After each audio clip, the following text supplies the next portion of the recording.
नमस्कार दोस्तों, आपका हमारे YouTube चैनल ओए कहानियाँ में स्वागत है। ऐसी ही और कहानियाँ सुनने के लिए हमारे चैनल को सब्सक्राइब करें और बेल आइकन को प्रेस कर दें ताकि हर कहानी का नोटिफिकेशन आप तक पहुँचे। एक बुजुर्ग औरत मर गई। यमराज उसे लेने आए। औरत ने यमराज से पूछा, आप मुझे स्वर्ग ले जाएंगे या नरक? यमराज बोले, दोनों में से कहीं नहीं। तुमने इस जन्म में बहुत ही अच्छे कर्म किए हैं, इसलिए मैं तुम्हें सीधे प्रभु के धाम ले जा रहा हूँ। बुजुर्ग औरत खुश हो गई, बोली, धन्यवाद, पर मेरी आपसे एक विनती है। मैंने यहाँ धरती पर सबसे बहुत स्वर्ग नरक के बारे में सुना है। मैं एक बार इन दोनों जगह को देखना चाहती हूँ। यमराज बोले, तुम्हारे कर्म अच्छे हैं, इसलिए मैं तुम्हारी ये इच्छा पूरी करता हूँ। चलो, हम स्वर्ग और नरक के रास्ते से होते हुए प्रभु के धाम चलेंगे। दोनों चल पड़े। सबसे पहले नरक आया। नरक में बुजुर्ग औरत ने जोर जोर से लोगों के रोने की आवाज़ सुनी। वहाँ नरक में सभी लोग दुबले पतले और बीमार दिखाई दे रहे थे। औरत ने एक आदमी से पूछा, यहाँ आप सब लोगों की ऐसी हालत क्यों है? आदमी बोला, तो और कैसी हालत होगी? मरने के बाद जब से यहाँ आए हैं हमने एक दिन भी खाना नहीं खाया। भूख से हमारी आत्माएं तड़प रही हैं। बुजुर्ग औरत की नज़र एक विशाल पतीले पर पड़ी, जो कि लोगों के कद से करीब 300 फुट ऊंचा था। उस पतीले के ऊपर एक विशाल चम्मच लटका हुआ था। उस पतीले में से बहुत ही शानदार खुशबू आ रही थी। बुजुर्ग औरत ने उस आदमी से पूछा, इस पतीले में क्या है? आदमी मायूस होकर बोला, यह पतीला बहुत ही स्वादिष्ट खीर से हर समय भरा रहता है।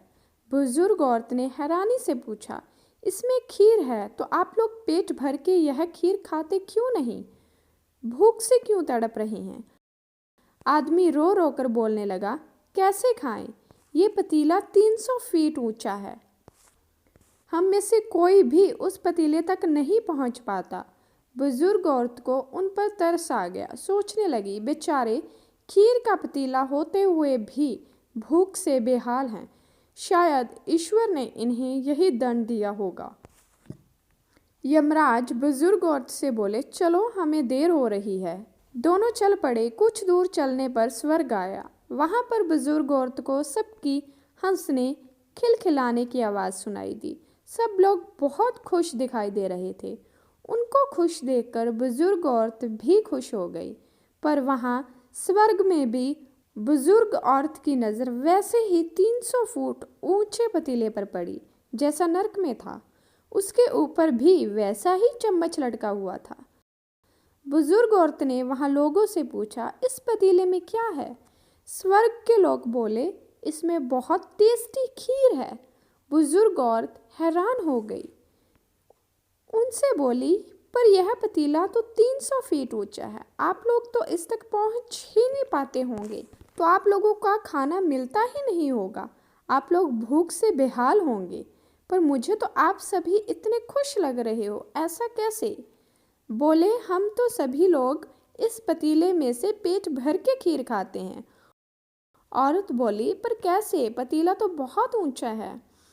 लोग बोले, तो क्या हो गया? पतीला ऊंचा है तो यहाँ पर कितने सारे पेड़ हैं। ईश्वर ने यह पेड़ पौधे, नदी, झरने हम मनुष्य के उपयोग के लिए तो बनाए हैं। हमने इन पेड़ों की लकड़ी ली, इसको काटा, फिर लकड़ियों के टुकड़े को जोड़कर विशाल सीढ़ी का निर्माण किया।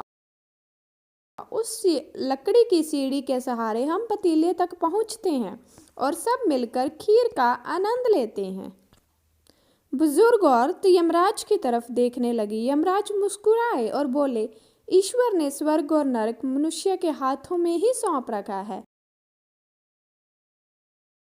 चाहे तो अपने लिए नरक बना ले, चाहे तो अपने लिए स्वर्ग। ईश्वर ने सबको एक समान हालातों में डाला है। उसके लिए उसके सभी बच्चे एक समान हैं। वह किसी को भेदभाव नहीं करते।